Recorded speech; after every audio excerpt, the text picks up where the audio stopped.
We're back to the Total Tutor Show, powered by the Simply G Media Network Celebrity segment. Again, you can go to my website, totaltutor.net, for more information. Twitter, Total Tutor, Neil S. Haley, Facebook. And I'm going to tell you, the show Cupcake Wars is one of my favorite shows. And my wife does watch all the time, and I enjoy it. And it's very interesting to get a winner on.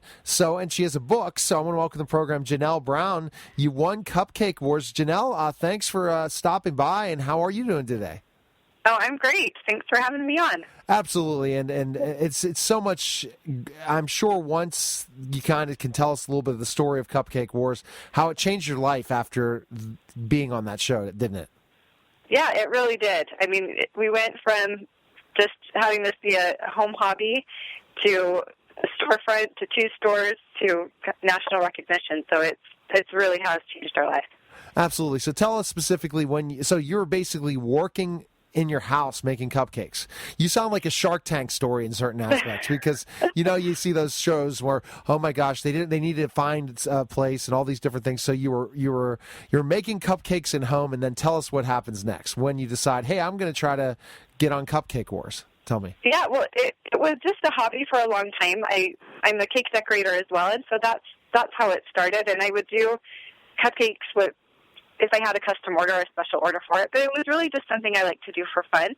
And then it started to take over my life because we got so busy and trying to keep all of the orders and things doing it at home that we thought, well, let's open a store, let's open a shop. And cupcakes are all the rage right now. And so let's see kind of how that goes, and we'll do our custom cake quirk as well and see what happens. And so we opened our store, and about 6 months after being open, our customers kept coming and saying, you need to get on that show, Cupcake Wars. You guys really need to get on that show. And so my husband one day came across one of the producer's emails, and so he shot him a quick email and kind of told him a little bit about our family and our story. And I got a phone call the next day saying, we want you to put an audition video together.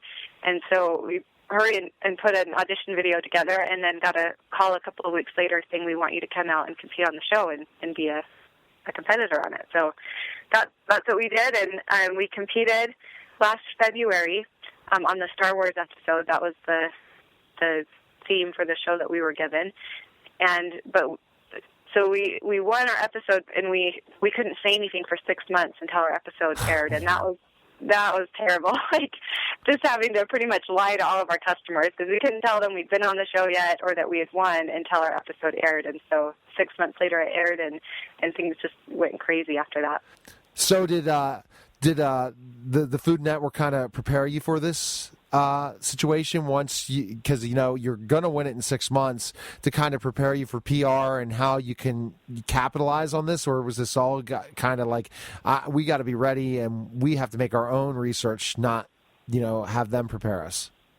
Yeah, I mean, they gave us a little bit of insight, but it's so different for each person because it's a national thing, just depending on the area and kind of how much local recognition they have already and the size of your store already. That a lot of that really depends on it. So we just took it upon ourselves to just start contacting other people who had won to find out what to expect, what type of change it made for them and the impact it had on their business, so that we could be prepared and ready for it. And like you said, to really capitalize on it and just use that exposure to the best of our ability. And so I feel like we were in a really good position when that came. We thought we were prepared like the first few weeks, but it was probably 700% more business than what we were currently doing, and we had prepared for about a 400% increase. Oh, and so it, even with all of that preparation, it was really hard to keep up with the demand, but it was a great problem to have, so it was good. Well, absolutely, and I'm glad that you did that. You did that research, and you talked to people, and you found out, wow, how much this is going to change. So kind of picture us in, basically, your episode airs, and what happens next? Well, we threw a big party and let all of our fans and customers know that we would be on the show. And then once we had won, we just sent a blast out to all of the TV, radio, news people, everybody there letting them know that we had won, because we really wanted to brand ourselves as, the Utah winner of Cupcake Wars. Even though there's been other bakeries in Utah that have won, we wanted to really brand ourselves as, when you think of a bakery in Utah that won Cupcake Wars, you instantly think of One Sweet Slice. And so we really tried to capitalize on as much, media coverage as we could get. And so the next few weeks were just full of interviews for, radio, newspaper, TV, and trying to book as many spots as we could. And then, we had the city of South Jordan nominated us for, they have an official One Sweet Slice Day now, and we were able to go into a lot of the different elementary schools and middle schools and kind of talk about our experience there, because so many, kids that age are such huge fans of the show. So we really just tried to capitalize on the current fan base that we had, the fan base of the show, and then just really trying to push out, our name locally so that people, it wasn't just, oh, that's nice that they won. It was, wow, this is amazing. We've got to come in there and check it out. So. Oh, that's fantastic. And we're talking to Janell Brown, author of One Sweet Cupcake, winner of the Cupcake Wars. So basically, Janell, I guess through the success of the stores growing, you said now you have a couple stores, your business is booming. Why a book now? Because a lot of times people use books as a tool. I'm sure that your fans and your customers said you got to write a book, right? Or who kind of said you have to write a book? Well, I had a publisher come and ask if I'd be interested in putting a recipe book together. And I know the first thing that people always ask is, how can you give all your secrets away? Like, how can you put that out there? But the more I talked with the publisher and other people who had put recipe books together, is I really looked at it like this is a way that I could, share information and kind of give back to the customers that we have. Most people, when they come in here, want to get a variety of cupcakes, and they're not going to spend the 2 or 3 days it would take to make one of those. Yeah. And in the book, it's just something on a weekend. If they're craving their favorite cupcake, they can throw together and make. But the publishers came and asked if I'd put a recipe book together, and I thought, well, why not? I've never done it before. I've never done anything like that before. Let's see how it is, how it goes. So I put the book together. So when did you launch your book? October is when it first came out, when it was first released.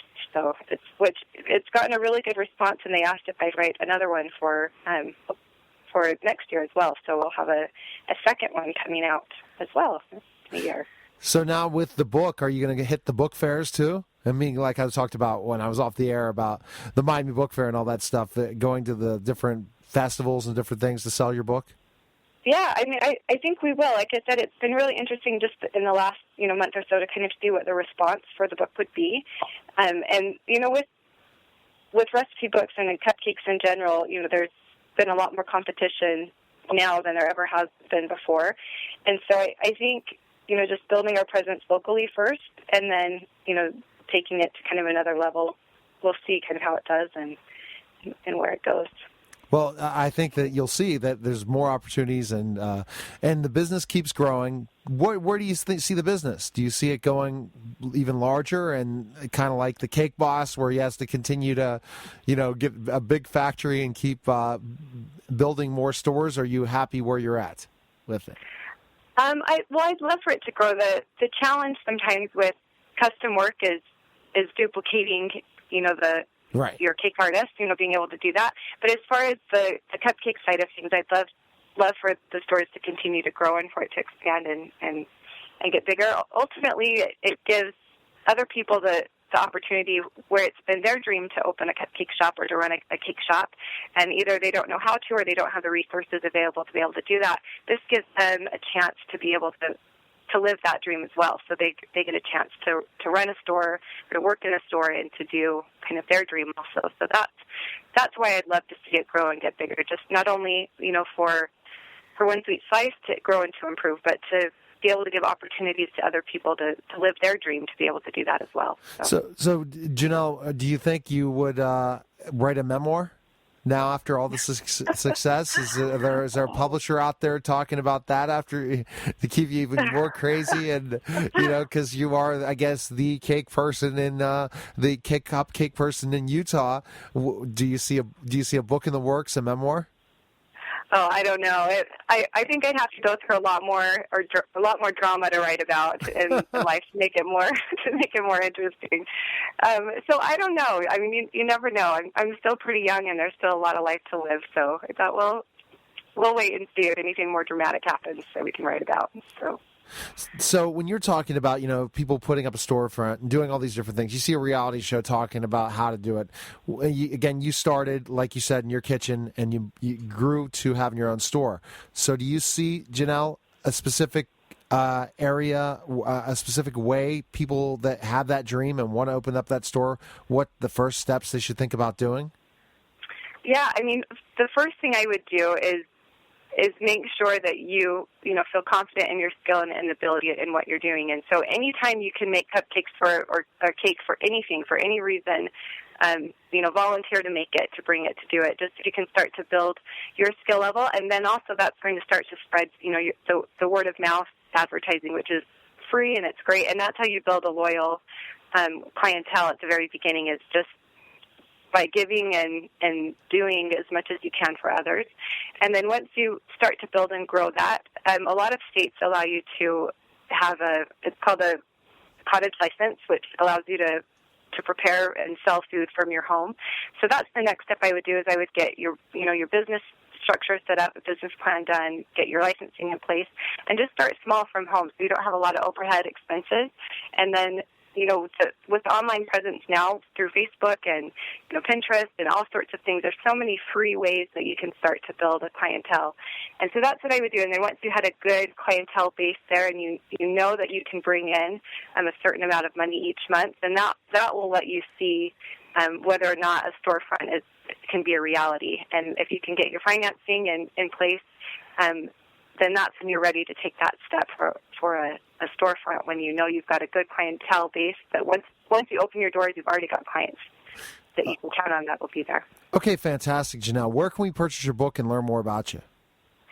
You can find the book. You can order it through our website, One Sweet Cupcake. You can order it at Amazon.com. You can find it in a lot of the different Costco's, Barnes & Noble, any of those big bookstores will have it. And one other question. So now you're building an audience, not just from the television show, but now people purchasing your book all over the country. So that must be cool to get feedback from all over the country about your book, because not everyone can travel to Utah to go to your store. Yeah. It really is, and it amazes me at how many, like I said, just a small little town in Utah, to see how many people, hear about us, know about us, and want to support and try our cupcakes, and this gives them a chance and a way to be able to try some of those recipes and some of our ideas and techniques in their own homes, so they can do that. Well, I'm really pleased to hear your success, and it's so great to hear about people that start at the beginning stages and now are successful entrepreneur bakers, and best of luck to you where you're going next. I could see you as a great mentor to other people. I'm already thinking another book in the works as well. I always think these things when I'm talking to so many people, but best of luck on the cookbook, and you never know what comes next. So thanks for calling. Well, thank you. Thanks for having me on the show. Take care, Janell. See ya. Okay, you too. Bye-bye. All right, Bye. You're listening to the Total Tutor Show, powered by the Simply G Media Network Celebrity segment, and we'll be back in just a moment.